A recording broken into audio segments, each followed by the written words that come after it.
cuando vengan más tornados, por ejemplo, como vino acá en Chile, acá en Melipilla, no sé, por aquí cerca, cuando venga un debate económico, porque todo esto se va a ir a la quiebra. ¿Sabía usted que el sistema mundial, Babilonia, va a caer, dice Apocalipsis capítulo 14? Cuando vengan más tragedias y un debate económico, los países del mundo van a decir: necesitamos un líder ética y moralmente que nos gobierne en forma mundial, un hombre bueno. ¿A quién vamos a escoger? Al Papa. Y el Papa va a ser gobernante supremo, como lo fue en la Edad Media, va a recobrar su poder. Y por eso le estoy explicando, para que cuando llegue ese momento, usted se dé cuenta que la Biblia ya le decía lo que iba a suceder. En la profecía ya le iba a decir.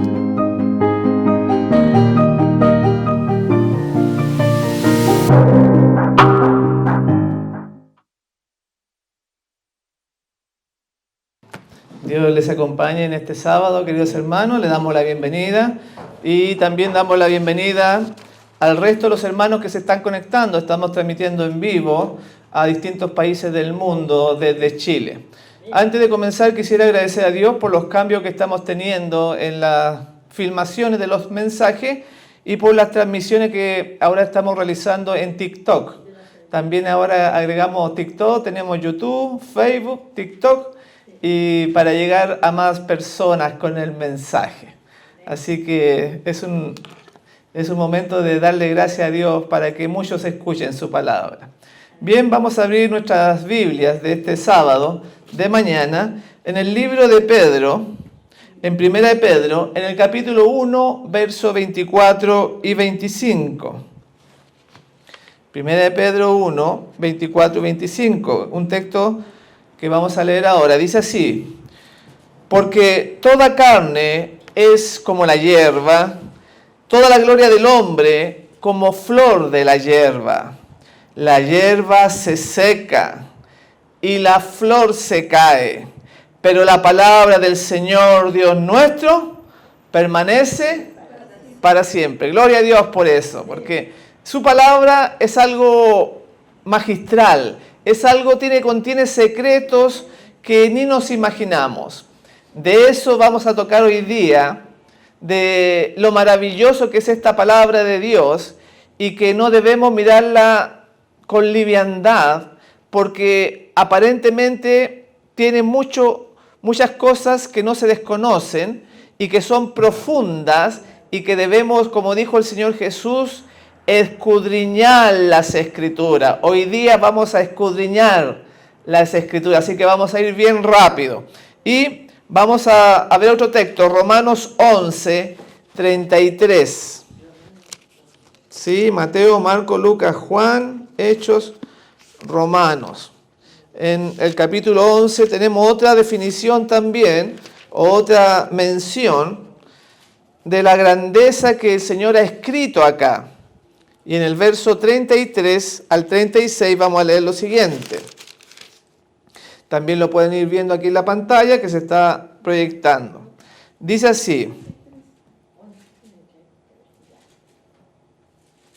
oh profundidades, dice, de la riqueza, de la sabiduría y de la ciencia de Dios. La sabiduría, las profundidades. Dice que hay una riqueza que el Señor nos entrega en su palabra, obviamente.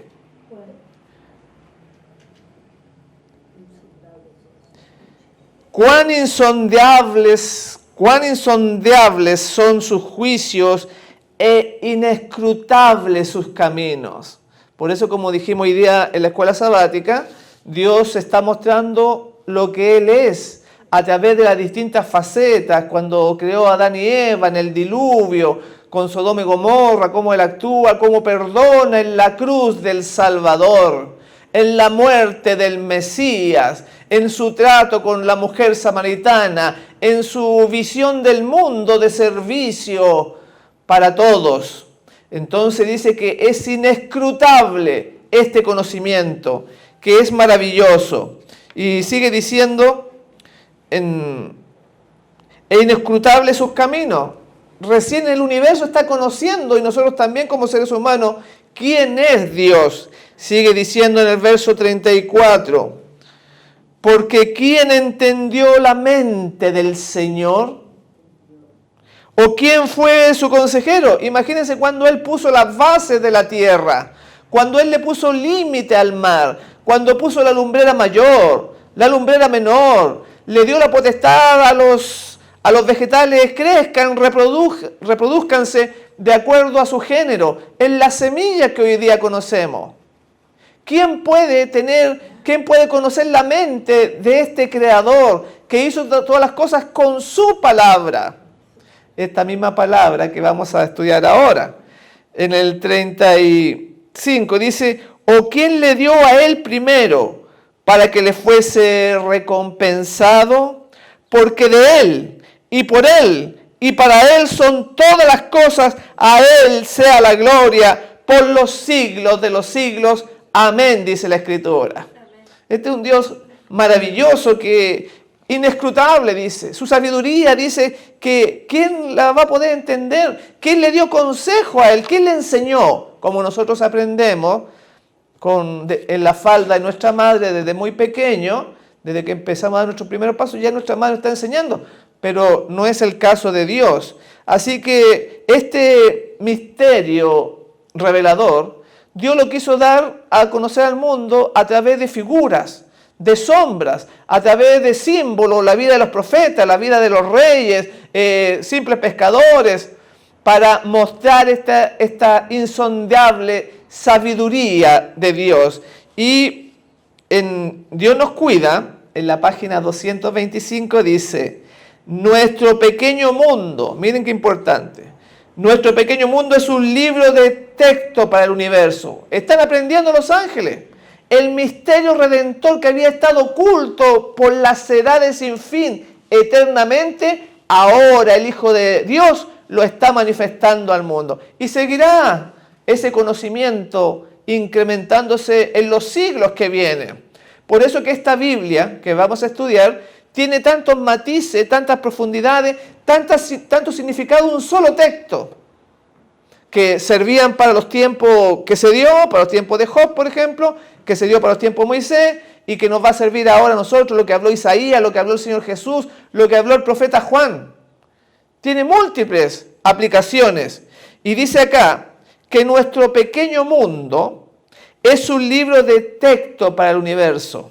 El maravilloso y misericordioso propósito de Dios, el misterio del amor redentor, es el tema en el cual desean mirar los ángeles. Será su estudio a través de los siglos sin fin. ¿Se acuerdan que vimos la escuela sabática de los primeros discípulos de Jesús? ¿Quién eran? Elías, ¿quién eran? Andrés y Juan. Dice que fueron donde el maestro, pero no fueron con el ánimo de criticar como los fariseos. Ellos querían conocer de Dios, de la salvación. Asimismo, los ángeles desean aprender, están viendo atentos cómo Dios salva, cómo Dios redime. Entonces, dice que somos el libro de texto del universo. En el deseado de la página 14 se da a entender cómo se manifiesta este plan de la redención, diciendo, este gran propósito había sido anunciado por medio de figuras y símbolos. La zarza ardiente en la cual Cristo apareció a Moisés revelaba a Dios. ¿Se acuerdan cuando estaba en el desierto y vio una zarza que ardía, pero no se consumía? Ahí estaba la presencia de Dios. Quítalos el calzado de tus pies, porque la tierra que tú estás pisando, santa es. Donde está Dios está la santidad. Tenemos otro ejemplo. Tenemos el ejemplo de Josué. Cuando Josué se le aparece ahí, ¿no es cierto? Y él dice, ¿de qué parte viene? ¿Eres amigo o enemigo? Y le dice, quítate las sandalias de tus pies.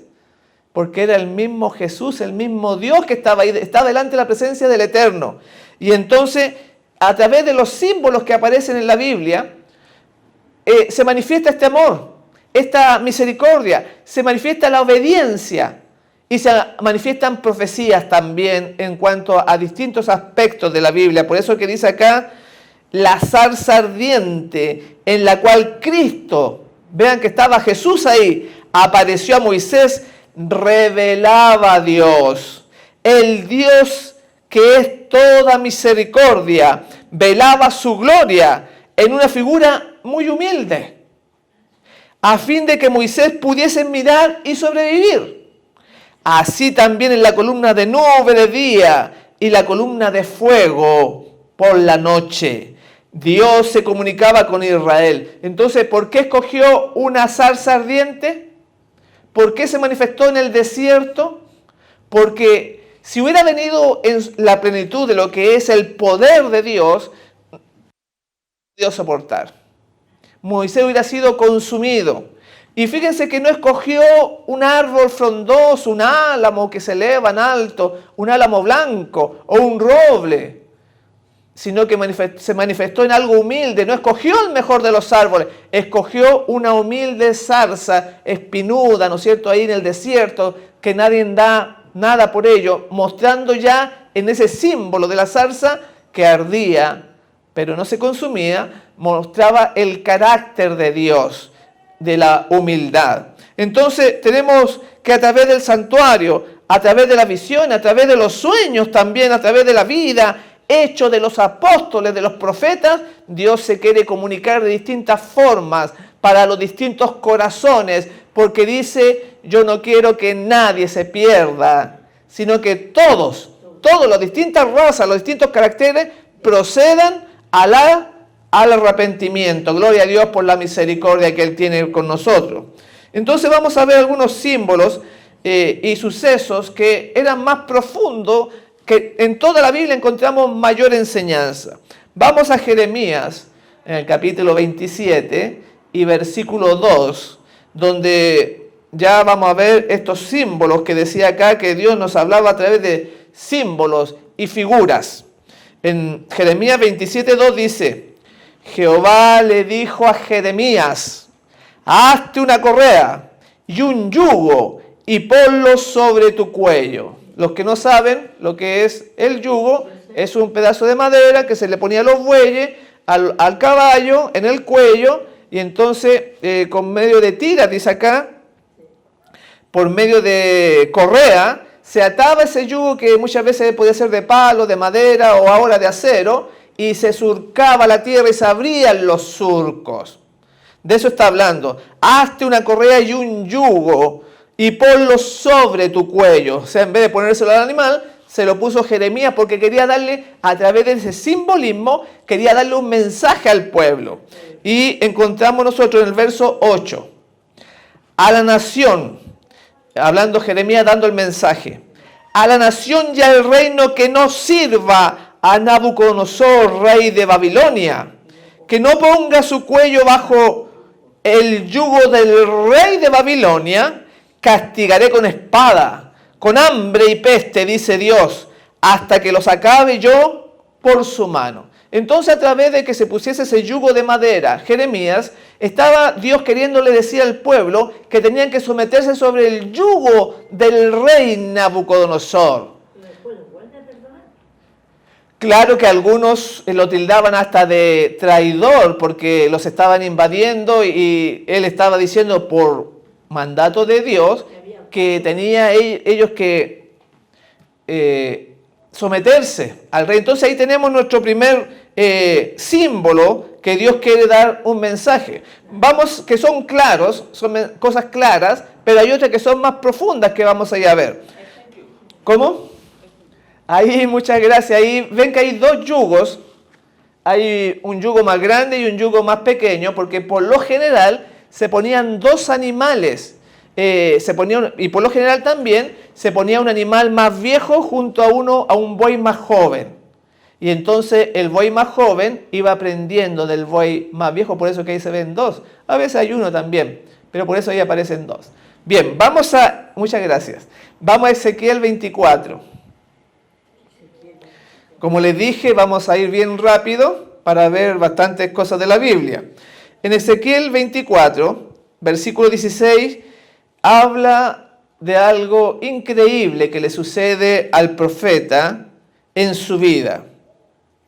Le estaba diciendo Dios que iba a perder su gozo, su deleite, hablando de su esposa, y que no tenía que llorar ni endechar. Dice en el versículo 16 de Ezequiel 24. He aquí, le dijo el Señor a Ezequiel, yo de golpe te quito tu deleite. No endeches, ni llores. Os consumiréis a causa de vuestras maldades y gemiréis unos con otros. Bueno, ahí resumimos el versículo. Hablando de que va a venir la tristeza sobre ese tiempo que está mencionando ahí. Y en el verso 18 dice, hablé al pueblo por la mañana, el mensaje que Dios le había dado. Y a la tarde murió mi mujer. Y en la mañana hice como me fue mandado. Traten de ponerse en el lugar del profeta que se le murió la esposa. Y para dar un mensaje al pueblo. Cómo el nivel de sacrificio que muestran los hombres de Dios de morir al yo para poder servir al Señor. Ese es el espíritu de la iglesia verdadera. No andar en egoísmos. Y entonces dice que a la tarde murió mi mujer. Pero lo más terrible también es, no llores, ni siquiera debía derramar una lágrima, ni endeche, aguántate ahí, ¿no es cierto?, el dolor. Y en el verso 24 dice cuál era el propósito de Dios al pedirle esto y lo que le aconteció al profeta, versículo 24. Ezequiel pues os será como señal. Ahí está lo que estamos diciendo, que el Señor iba a hablar entre señal y símbolos. Ezequiel pues os será por señal, según todas las cosas que él hizo haréis cuando esto ocurra. Así como sufrió Ezequiel al perder su gozo, su deleite, eso mismo le iba a suceder al pueblo y de esa misma forma tenía que reaccionar. Entonces ahí tenemos el símbolo difícil de que se le quitó el deleite a Ezequiel. Vamos a ver otro, ahora en Nehemías, capítulo 9, versos 7 y 8, hablando de esta tierra prometida, de esta Canaán, que la promesa, después de haber pasado por el desierto, después de haber vagado a Abraham de un lado para otro, se le dice lo siguiente en Nehemías 9, 7 y 8. Dice, tú, oh Jehová, eres Dios, que elegiste a Abraham. Lo sacaste de Ur, de los caldeos, y le pusiste por nombre Abraham. Hallaste fiel su corazón ante ti, e hiciste con él el pacto de dar a sus descendientes la tierra del cananeo, del hitita, del amorreo, del fereceo, del jebuseo y del gergeseo. Y cumpliste tu promesa porque eres justo. Qué bonitas las palabras que usa Nehemías con respecto a Dios. Él le prometió a Abraham la tierra de Canaán, que nosotros sabemos que representa ¿qué cosa? ¿A cuál Canaán vamos nosotros? A la Canaán, pero celestial. Y podemos ver de que representa más que allá un pedazo de tierra en el Medio Oriente, sino que más bien está reflejando el planeta, el mundo, que a los seguidores de Abraham, los que son, ¿quiénes son estos o hijos de Abraham? ¿Quiénes son? Los de la fe, los que confían en Dios, los que ponen su esperanza en las promesas que el Salvador nos ha dado, van a heredar la tierra del Eteo, del Jebuseo, del Gergeseo, del hitita, y señala Nehemías, y cumpliste tu promesa porque eres justo. El Señor lo que prometió, se lo dio. Pero fíjense de que este mismo aspecto que habla Nehemías, ahora Pablo, en el capítulo 4 de Romanos, en el verso 13, menciona de que a Abraham se le hizo la promesa no de ser heredero de la Canaán terrenal, donde estaba el hitita, el jebuseo, el gergeseo, sino que más bien estaba hablando de la herencia del mundo, la herencia del planeta. Dice así entonces, en el capítulo 4, verso 13 del libro de Romanos. A ver si está por ahí. Ahí está. Ahí lo tenemos en la pantalla, que dice así: porque no por la ley fue dada a Abraham o a su descendencia la promesa de que sería heredero del mundo, sino por la justicia de la fe. Ahí no dice que solamente iba a heredar la Canaán terrenal. Ahí dice que iba a heredar el mundo entero, porque el propósito de Dios cuando creó a Adán y Eva era poblar este planeta con seres santos. ¿Y qué dice el libro de los Salmos? El libro de los Salmos dice: los justos heredarán la tierra. Y dice que cumplió su promesa dándole a Abraham esa tierra, y también piensen ustedes de que va a cumplir su promesa ahora con los justos, si acaso van a heredar la tierra o no la van a heredar. La va a heredar. La promesa está ahí. Qué bendita esperanza tenemos nosotros, y que cada sábado nos recordamos y nos renovamos para continuar en esta estrecha senda, dice el apóstol. Y esta palabra que estamos mencionando, llena de promesa, llena de sabiduría, llena de símbolos, no es otra cosa, mis hermanos, que la ley del Señor. Incluso, no solamente los 5 primeros libros, ustedes al estudiar se dan cuenta de que es la ley de Dios, sino que toda la Biblia, todo el canon antiguo y nuevo está dado como la certeza de la voluntad de Dios. Y vamos a ver acá algunos ejemplos que los 5 libros, estamos hablando del inicio de la Biblia, el Génesis, el Éxodo, el Levíticos, el Número y Deuteronomio, es la ley de Dios. Y por eso que vamos a encontrar esta riqueza profunda, más allá de lo aparente, porque Dios entregó determinadas instrucciones al pueblo de Israel, que ellos tenían que evangelizar el planeta con la iglesia del desierto. La que se le mostró ahí debían llevarla a toda nación, tribu, lengua y pueblo. Lamentablemente no lo hicieron, pero ahora tenemos nosotros esa responsabilidad. Y vamos a ver ahí 1 Corintios 9, verso del 8 al 14. ¿Cuál es la ley de Dios? Está llena de riqueza, de profundidades, porque miren lo que les voy a decir ahora. Esta ley está hecha para siempre y está mostrando la eternidad de Dios en estas instrucciones. Ya el panorama está definido por la eternidad.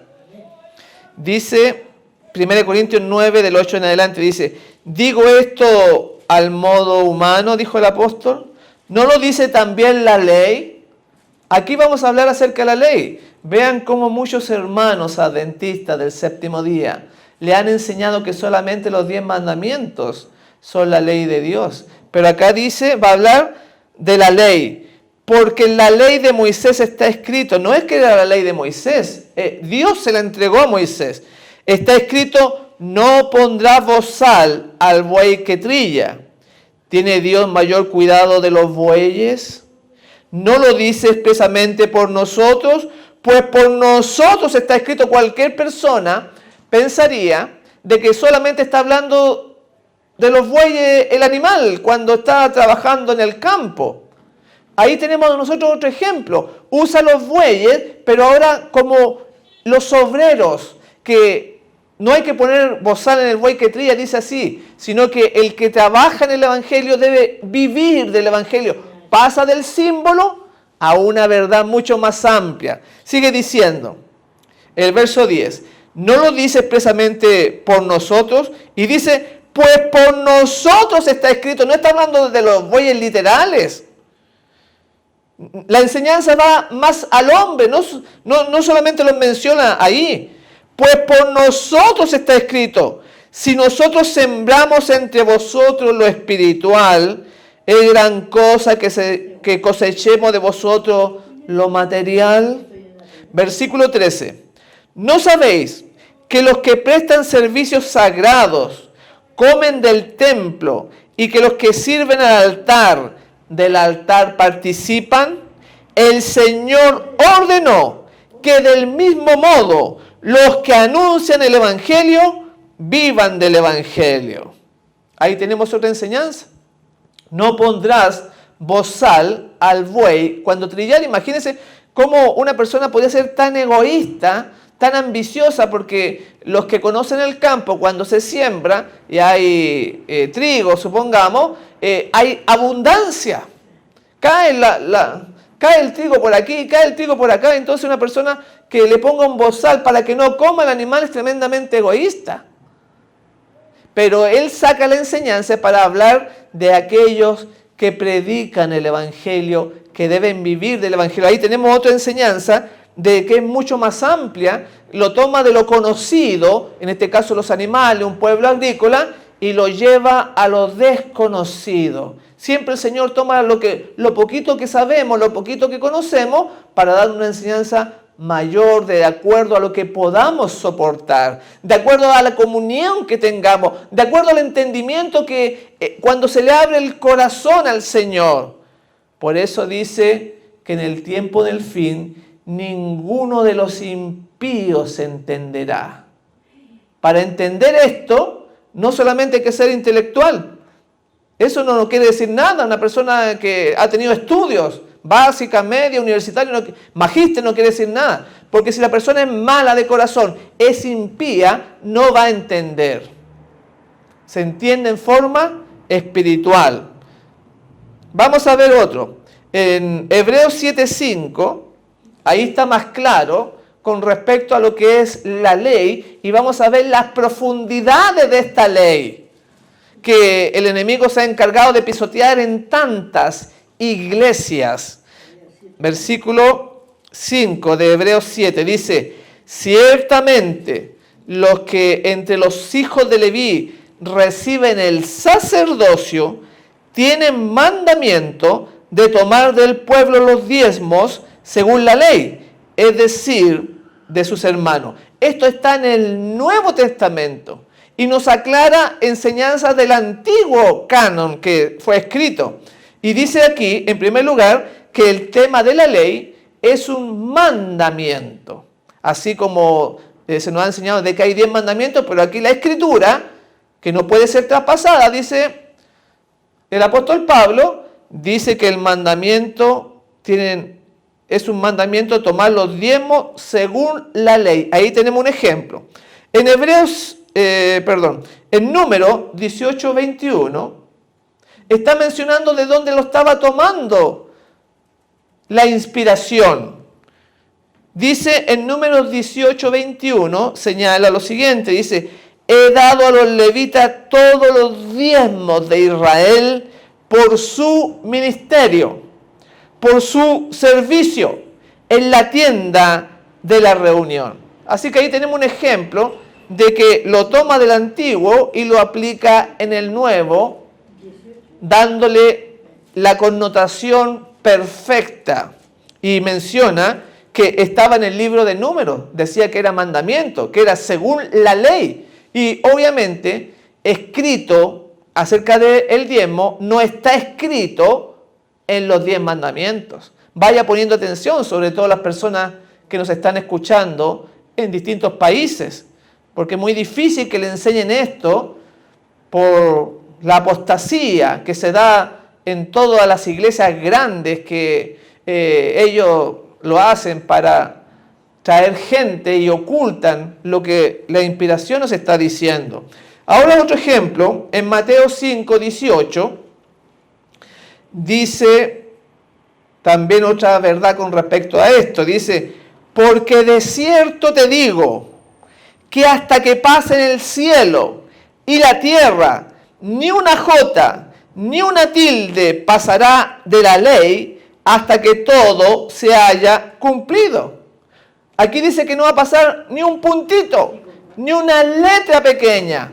El versículo 17 dice: no penséis que he venido a terminar con la ley o con los profetas.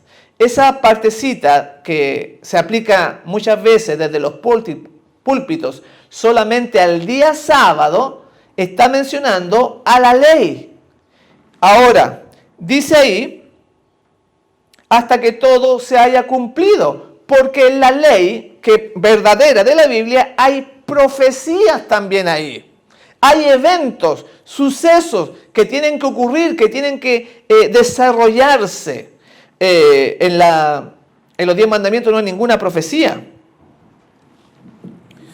Aquí, a ver si lo tenemos acá. No penséis que he venido para terminar la ley o los profetas. El Antiguo Testamento que usaba Jesús, que usaban los apóstoles, estaba dividido entre ley y profetas.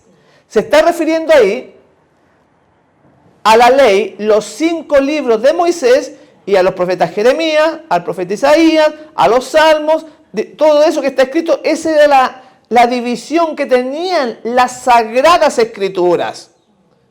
Entonces la gente no entiende por qué dice, y los profetas se están refiriendo a todo, pero la ley es lo que escribió Moisés. No penséis que he venido para abrogar la ley o los profetas. No he venido para terminar. Escuche usted que es un corazón sincero. Usted que realmente quiere servir a Dios. No piense que ha terminado la ley. No ha venido para abrogar, sino para cumplir lo que estaba escrito del Mesías. ¿Se acuerdan cuando se le dijo a Moisés, yo enviaré un varón como tú? Y cualquiera que no le hiciera el caso a ese varón será cortado. Esa era una profecía hablando de Jesús. Eso tenía que cumplirse y cuando Él vino se cumplió.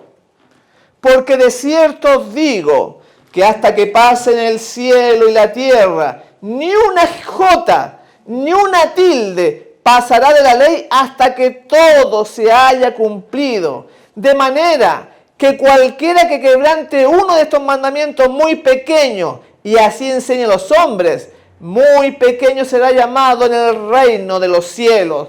Mas cualquiera que los haga y los enseñe, este será llamado grande en el reino de los cielos. Gloria al Señor por ello. Qué maravilla, mis hermanos, cómo la escritura es tan clara, se tuerce tanto, porque la gente no quiere guardar la palabra del Señor. ¿Qué se le dijo a Moisés? No solamente de pan vivirá el hombre, sino que de toda, escuchen bien, de toda palabra que ha salido de la boca de Dios vivirá el hombre. Entonces hay muchas iglesias que le cortan una parte porque no les gusta. Veamos otro ejemplo de que la ley no es solamente los 10 mandamientos. Claro, los 10 mandamientos es el corazón, pero viene la explicación en el rollo, en el libro, ¿de qué cosa? De la ley. En el Nuevo Testamento dice Hebreos 9:22. Si gusta, vaya anotando los versículos y entenderá y su vida cambiará. Le abrirá una distinta visión del cristianismo que quizás ha seguido durante todos estos años como adventista del séptimo día. Esto es la verdadera relación del hombre con su hacedor, con su voluntad. Y en Hebreos 9:22 dice, y casi todo es purificado según la ley, miren lo que está diciendo, con sangre. Y sin derramamiento de sangre no se hace remisión de pecado. Miren, la ley no puede ser quebrantada. Jesús, para redimirnos, tuvo que morir. ¿Y por qué no podía Dios haberle dicho a Jesús, ¿para qué vas a sufrir? No mueras, yo los perdono a todos. Pero no era así. Tenía que morir porque la ley decía así. Y casi todo es purificado según la ley con sangre. Tenía que haber sacrificio. Tenía que haber muerte. La paga del pecado es muerte. Tenía que haber eso. Está escrito en la ley. Dios no puede transgredir su propia ley. Y en los 10 mandamientos nunca habla de que hay derramamiento de sangre. Vean, para una persona sincera que se quiere salvar, que ama a Dios de corazón, no que está por miedo, está porque se aburre en la casa, no tiene que hacer. Entonces, no es para ese tipo de persona. es para unos Juanes Bautistas, es para los Elías modernos, que hablaban con amor, con poder, con una vida consagrada, como lo dijimos en la escuela sabática. Otro texto, Juan 1:45. Aquí está la promesa que yo les mencionaba recién, hasta que todo se haya cumplido del Mesías. Decía ahí en Juan 1:45, hablando de la ley. Felipe halló a Natanael y le dijo: hemos hallado a aquel de quien escribió Moisés en la ley. Miren, así como los profetas, a Jesús, el hijo de José de Nazaret. Ahí tenemos otra declaración, pero en el Nuevo Testamento, aquí el apóstol Juan ya después, lo escribe después que Jesús murió. Felipe halló a Natanael y le dijo: hemos hallado a aquel de quien escribió Moisés en la ley. Moisés había escrito de un varón que se iba a levantar como él, un profeta. Pero dice que está escrito en la ley, no está escrito en los 10 mandamientos. O sea, los mandamientos son un resumen y lo otro es la explicación, el desarrollo de la ley. ¿Cómo tengo que guardar el sábado? ¿Cómo no matarás? Los castigos, las consecuencias de robar. Ahí va explicando en el rollo que muchos pastores principales de la iglesia adventista del séptimo día dicen que como estaba fuera del arca ya no tiene valor, no tiene importancia, pero aunque estuviera fuera del arca estaba en el lugar santísimo, lo más santísimo que había. Era algo sagrado. O podíamos pensar, ¿dónde está Jeremías, el libro de Jeremías? ¿O dónde está el libro de Isaías? Porque estaba fuera del arca, ¿quiere decir que no tiene importancia entonces? Eso es lo que quieren decirnos nosotros. Claro que tiene importancia. Y dice Felipe a Natanael y le dijo: hemos hallado aquel a quien escribió Moisés en la ley, así como los profetas. ¿Se acuerdan que recién les dije que el Antiguo Testamento estaba dividido entre ley y profeta? Ahí otra vez tiene la división. A Jesús, el hijo de José. Entonces vean, esto del profeta que estaba en la ley está en el libro de Deuteronomio. No está en Éxodo 20, está en Deuteronomio 18, verso 15 al 19, que a ver si lo tenemos por ahí, que son 3 versículos que vamos a leer, y señala lo siguiente. Esto es lo que decía ahí, que tenía que cumplirse. Deuteronomio 18, del 15 al 19, ahí está. Dice: profeta de en medio de ti, de tus hermanos, como yo, te levantará Jehová tu Dios. Ahí está lo que tenía que cumplirse. Hasta que pasen el cielo y la tierra, decía, todo se tiene que cumplir. El cielo y la tierra todavía no pasan. Quiere decir que todavía hay cosas pendientes por cumplirse, no ha terminado. ¡Qué maravilla! Dice, versículo 15, profeta de en medio de ti, de tus hermanos como yo, te levantará Jehová tu Dios. A él oiréis, conforme a todo lo que pediste a Jehová tu Dios en Horeb, el día de la asamblea, en Sinaí, Horeb, en Sinaí, diciendo: no vuelva yo a oír la voz de Jehová mi Dios, ni vea yo más este gran fuego, para que no muera. Y Jehová me dijo: han hablado bien lo que han dicho, profeta les levantaré de en medio de sus hermanos, como tú, y pondré mis palabras en su boca, y él les hablará todo lo que yo le mandare. Mas cualquiera que no oyere mis palabras que él hablare en mi nombre, yo le pediré cuenta. Ahí está hablando. Ahí está hablando de la ley, decía el Nuevo Testamento, pero resulta que está en Deuteronomio, mis hermanos. ¡Qué tremenda luz!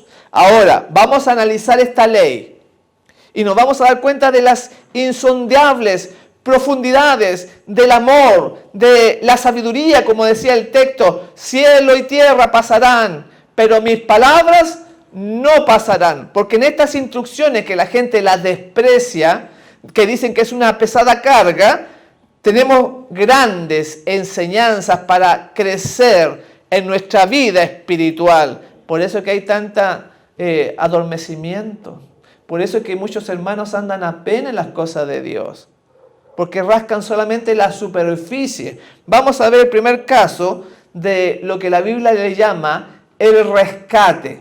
Toda esta introducción que estamos haciendo para recién entrar en lo que es el mensaje. En Levítico 25:25 hay una instrucción que hoy parece una locura, que en la actualidad, como el enemigo ha cambiado todo, parece que estuviera fuera de foco, pero es la ley del Señor eterna que no puede cambiar. Levítico 25:25 dice así: cuando tu hermano empobreciera y vendiere algo de su posesión, entonces su pariente más próximo vendrá y rescatará lo que su hermano hubiere vendido. Está hablando cuando viene la pobreza y dice que si vendiere alguna cosa, su pariente más próximo podría rescatarla, podría ayudar a su hermano que está en desgracia. Hoy en día las familias están, ¿no es cierto?, bien destruidas. Hay peleas entre hermanos, discusiones por tierra, propiedad. Ustedes ven cuando se muere el padre o la madre, empiezan las discusiones. Pero aquí nos muestra la ley del Señor que está en Levítico 25, que si tu hermano empobrece y vende sus enseres, entonces es tu deber ayudarlo y rescatar lo que su hermano hubiera vendido. También está en Deuteronomio 15:12, no solamente está aquí en Levítico 25:25, sino que también está en Deuteronomio 15:12. Dice: si se vendiere a ti tu hermano hebreo o hebrea y te hubiere servido 6 años, al 7º año le despedirás libre. Miren ahora, podía llegar a tanto la pobreza que usted pudiera entonces venderse a otra persona. Y porque usted ahora es un siervo, era la forma de pagar porque usted estaba muy pobre. Entonces, en ese contexto está hablando: si se vendiera a ti tu hermano hebreo o hebrea y te hubiere servido 6 años, dice, al 7º año le despedirás libre. Pero miren cómo son las cosas. En otra parte dice que si se empobreciere, por ejemplo, en el año 5º o el año 6º, muchas personas no le aceptaban eso porque solamente le iba a servir 1 año, porque el 7º año tenía que ser libre. Entonces, esta ley no solamente va a los hechos, va al motivo del corazón, va a lo profundo de nuestro ser, que podemos cumplir en forma egoísta también, en forma farisaica, hacer todo lo que aquí dice. Pero tiene que haber una relación de amor. Entonces, miren, eso es lo que decía la palabra de Dios. Ahora estamos diciendo de que tiene una sabiduría más profunda en cada instrucción, en cada norma que se nos presenta y que está hecha, vean lo que les voy a decir, solamente para seres espirituales. Si usted es carnal, es egoísta, en su corazón es ambicioso por las cosas terrenas, entonces obviamente no la va a cumplir, porque dice: si tú me debes tanto, vas a ser siervo mío, pero el 7º año tengo que dejarte libre, no te voy a dejar libre. Sigue trabajando para mí.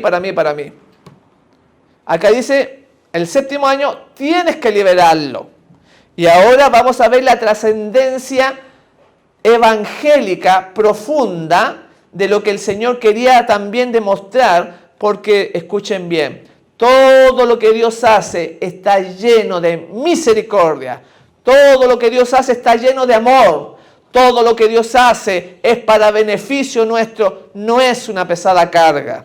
Y entonces en el deseado de toda la gente, en la página 294 dice: cuando por la pobreza un hebreo había quedado era obligado a separarse de su patrimonio y a venderse como esclavo, el deber de redimirle a él y su herencia recaía sobre el pariente más cercano. Tenía que ayudarlo el pariente más cercano. Si ve que se está hundiendo en la pobreza, que no tiene cómo pagar las deudas, el hermano o la hermana más cercano debía apoyarlo financieramente. Eso es lo que está explicando lo que leímos, lo que es la ley.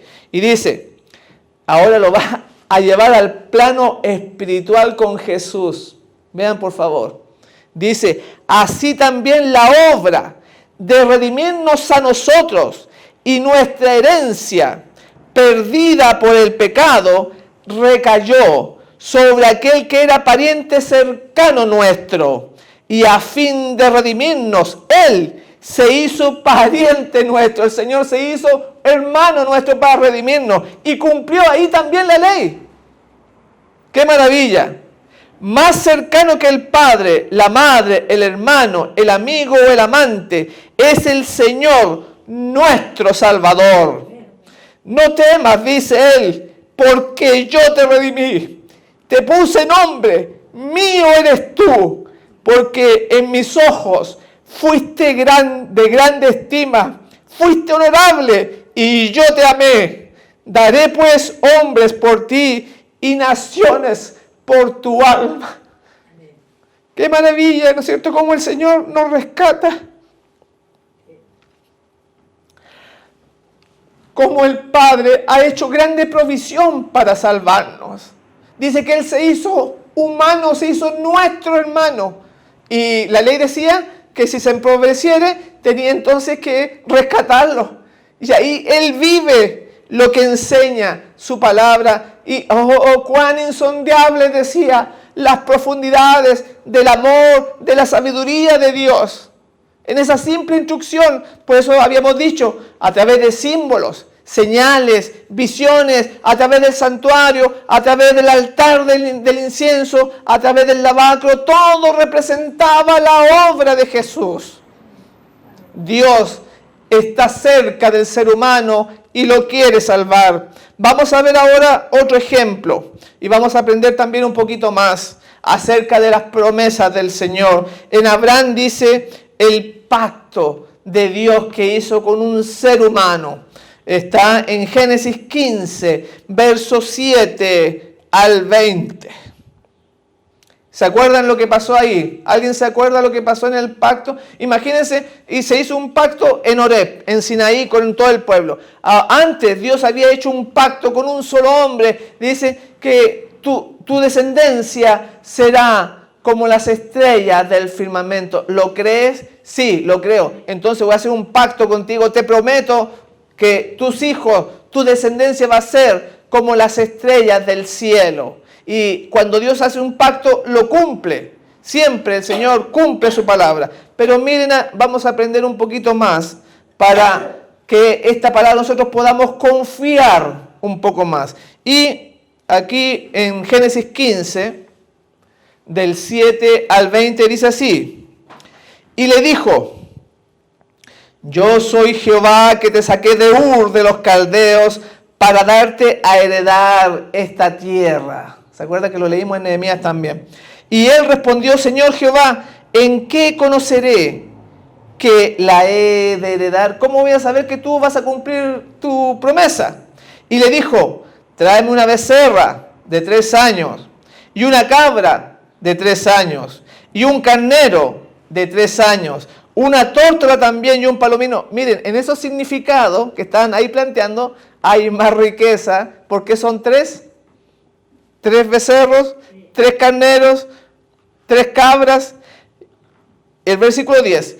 Y tomó él todo esto y lo partió por la mitad, y puso cada mitad una enfrente de la otra, mas no partió las aves, y descendían las aves de rapiña sobre los cuerpos muertos, y Abraham las ahuyentaba. Está Dios haciendo un pacto con Abraham, no se olviden de eso.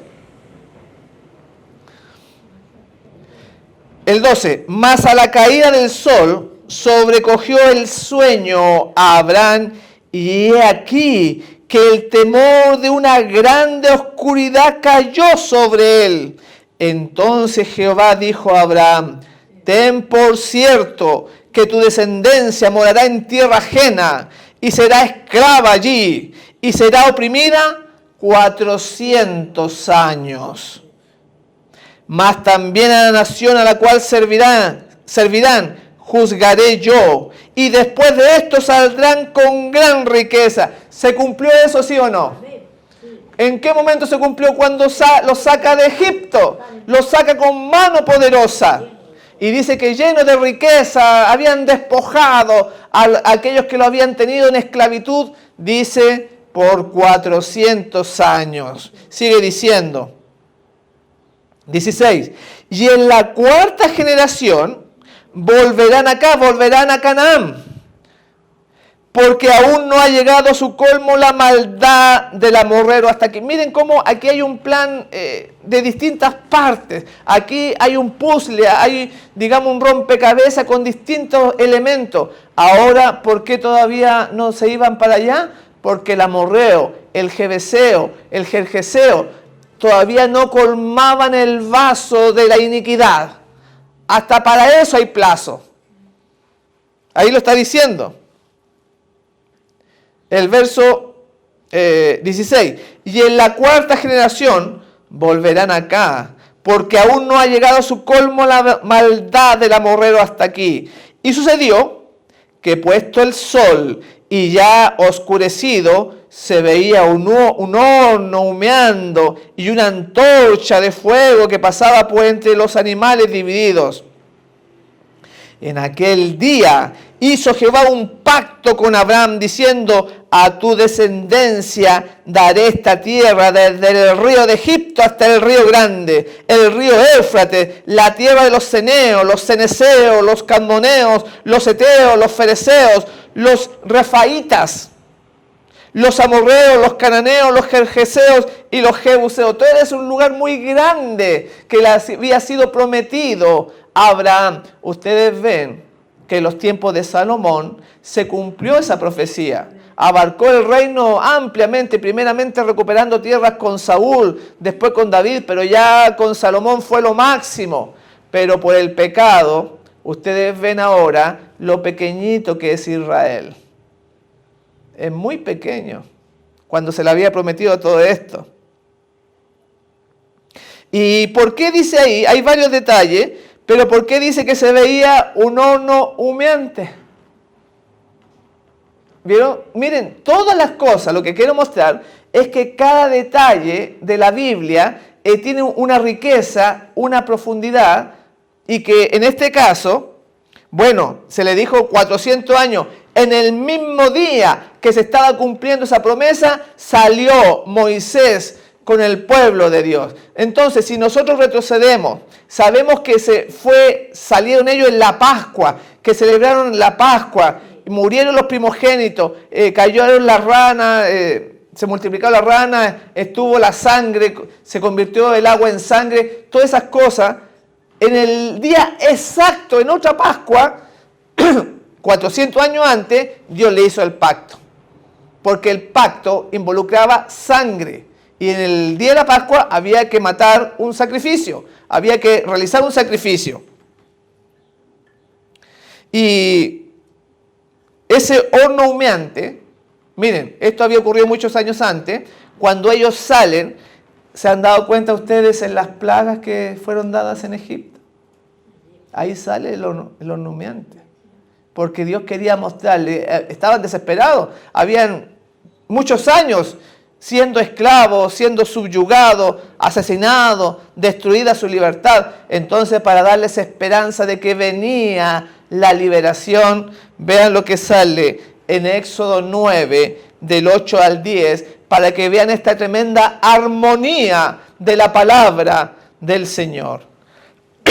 Dice así, Éxodo 9, capítulo 9, versículo 8 al 10, hablando de la sexta plaga. Dice: Dios dijo a Moisés y a Aarón: tomad puñado de cenizas de un horno, y Moisés las esparcirá hacia el cielo ante Faraón, y vendrá a ser polvo sobre todo Egipto, que producirá sarpullidos y úlceras entre los hombres y en las bestias por todo Egipto. Y tomaron cenizas de un horno. Ahí apareció el horno. Y tomaron cenizas de un horno. Se pusieron ante Faraón y Moisés. y Moisés la esparció hacia el cielo y vino sarpullido y úlcera entre los hombres y las bestias. ¿Por qué de esa forma Dios le provoca sarpullido y úlceras a los hombres y a las bestias? ¿Por qué no usó otro medio? Aquí la mensajera del Señor lo va a explicar y vamos a ver la grandeza de Dios, que aunque pase el tiempo, su promesa persiste, su promesa no se diluye. La palabra del Señor es cierta y se cumple a cada párrafo, a cada tilde, a cada acento, a cada minúsculo detalle. El Señor cumple su palabra, mis hermanos. Y dice ella lo siguiente: Patriarca y Profeta, página 272, señala lo siguiente: se le ordenó entonces a Moisés que tomase cenizas del horno, ahí está el horno, y que las esparciese hacia el cielo delante de Faraón. Este acto, vean ahora lo que significaba, este acto fue profundamente significativo. 400 años antes, Dios había mostrado a Abraham la futura opresión de su pueblo, bajo la figura de un horno humeante. ¿Qué significaba para Abraham el horno humeante? La opresión que iba a sufrir su pueblo allá esclavizado durante todos esos años. Y una lámpara encendida. Había declarado que visitaría con sus juicios a sus opresores y que sacaría a los cautivos con grande riqueza. Le estaba diciendo muchos siglos antes el Señor. En Egipto, los israelitas habían languidecido durante mucho tiempo en el horno de la aflicción. Este acto de Moisés le garantizaba que Dios recordaba su pacto. Ven, cuando él agarra el tema del horno, tira las cenizas, le estaba diciendo a los israelitas: yo voy a cumplir mi promesa ahorita. ¿Cómo sería la esperanza que puso en los corazones de ese pueblo oprimido? Ahí nosotros tenemos, ¿no es cierto?, la manifestación ahí más o menos de lo que hizo Moisés, tirando esas cenizas, dice, que iban a estar en el horno de la aflicción. Este acto de Moisés les garantizaba que Dios recordaba su pacto y que había llegado el momento de la liberación. ¡Qué maravilla, mis hermanos! Hay tanto en esto, cada detalle, cada cosita de la palabra del Señor. Cómo Él la cumple, no se le escapa nada. Y el poder de Dios la hace posible. También ahora, lo que cayó sobre Egipto se va a volver a repetir. Dios nos muestra en el pasado lo que va a suceder en el futuro. Reflejemos a Jesús. Página 364 dice: las plagas que cayeron sobre Egipto cuando Dios estaba por libertar a Israel fueron de índole análoga a los juicios más terribles y extensos, pero que caerán sobre el mundo inmediatamente antes de la liberación final del pueblo de Dios. Así como fue en Egipto, va a ser ahora en forma análoga, o sea, en forma similar, parecido a lo que pasó allá. El agua se convirtió en sangre. Murieron muchos primogénitos, los primogénitos murieron. Pasó el ángel de la muerte, va a ser similar, nos muestra el futuro a través del pasado, la palabra del Señor. Describe esta salida de Egipto, en otras palabras, describe la segunda venida, mis hermanos. Qué privilegio tenemos nosotros de estudiar esta palabra. Y fíjense ustedes que después ellos salen en la Pascua y vienen los panes sin levadura. Después de la destrucción y de la liberación vinieron los panes sin levadura. También eso nos quiere decir algo. Cuando sucedió con Josué, cuando iba entrando a Jericó, y antes de que Jericó fuese destruida, que representa la destrucción del mundo con las 7 vueltas, los años sabáticos representados, y después 7 vueltas más al final, y que con la voz se derrumba, era la primera ciudad para tomar la tierra prometida. Dice que antes celebraron la Pascua. Igualito que con Moisés. Vamos a leerlo también, a ver si lo podemos encontrar. Dice en Éxodo, vamos a leerlo de Josué. Josué 5:11. Miren cómo están relacionadas las fiestas solemnes del Señor con los eventos pasados y futuros. En Josué 5, verso 11, ahí rápidamente lo están encontrando, que bueno, dice así, pónganse en el momento, habían estado 40 años en el desierto, ya iban a entrar a esta Canaán terrenal con Josué, Moisés ya había muerto. Y dice, al otro día de la Pascua, comieron del fruto de la tierra los panes sin levadura, y en el mismo día espigas nuevas tostadas. Ahí está nuevamente, ante la liberación, están las fiestas también del Señor. ¿Y qué decir de Sodoma y Gomorra? Cuando fue libertado Lot con sus hijas y su esposa.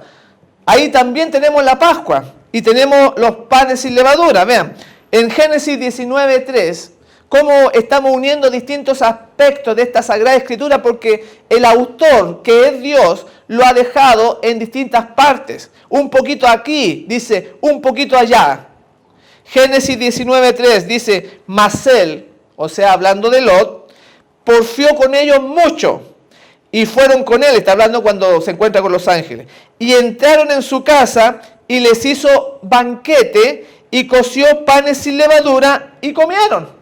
Ahí tenemos nosotros otro detalle. Ahora en la destrucción de Sodoma y Gomorra aparecen los panes sin levadura. En Jericó aparecen los panes sin levadura. Cuando sale Moisés con el pueblo, aparecen los panes sin levadura también. Hay una riqueza en las Pascuas, en las fiestas.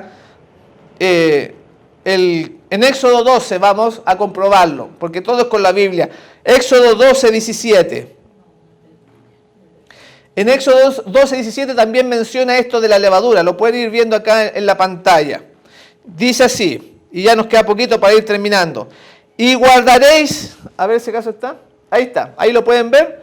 Y guardaréis la fiesta de los panes sin levadura, porque en este mismo día saqué vuestras huestes de la tierra de Egipto. Por tanto, guardaréis este mandamiento. Miren lo que dice ahí, es un mandamiento. Y los hermanos de la Corporación Adventista nos dicen que eso ya está clavado en la cruz. Es la ley del Señor. Miren qué maravilla. Entonces, es para siempre. En el verso 18, ahora ahí Éxodo 12, 17, pero el 18.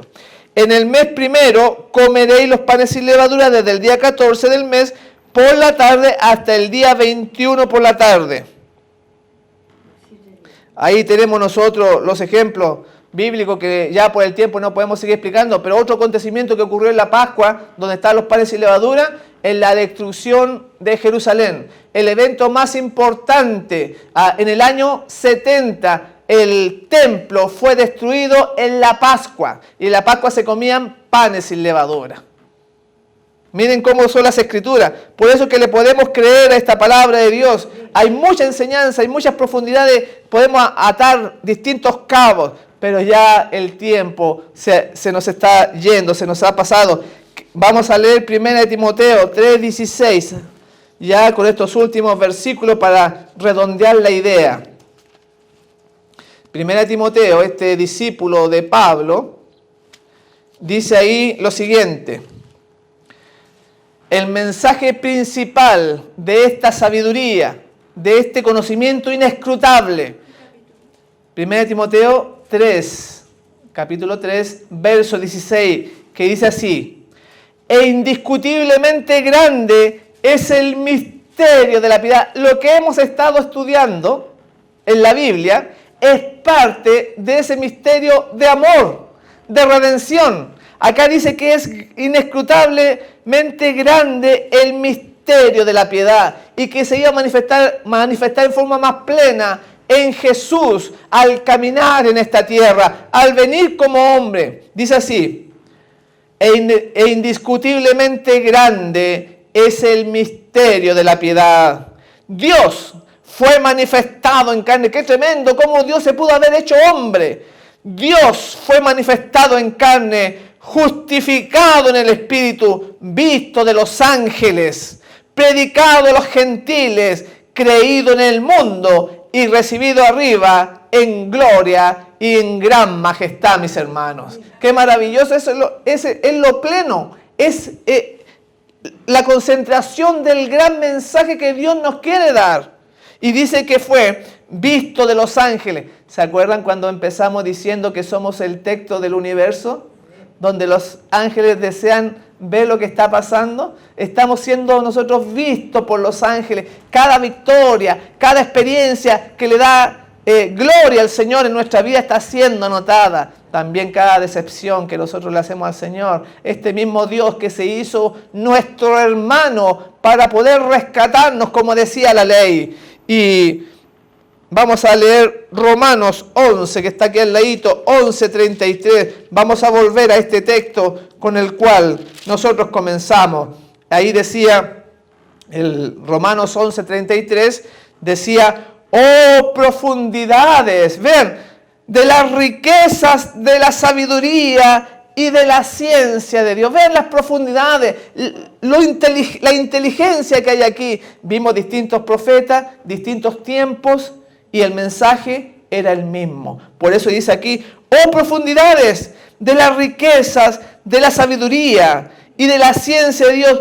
Cuán insondables son sus juicios e inescrutables sus caminos. ¿Quién sabe? ¿Quién estuvo en la mente de Dios? Porque ¿quién entendió la mente del Señor? ¿O quién fue su consejero? ¿O quién le dio el primero para que le fuese recompensado? Porque de Él y por Él y para Él son todas las cosas. A Él sea la gloria por los siglos de los siglos. Amén. Gloria al Señor, mis hermanos. Que nos ayude a entender este mensaje esta mañana. Esta grandeza que no tiene límite. Por eso que empezamos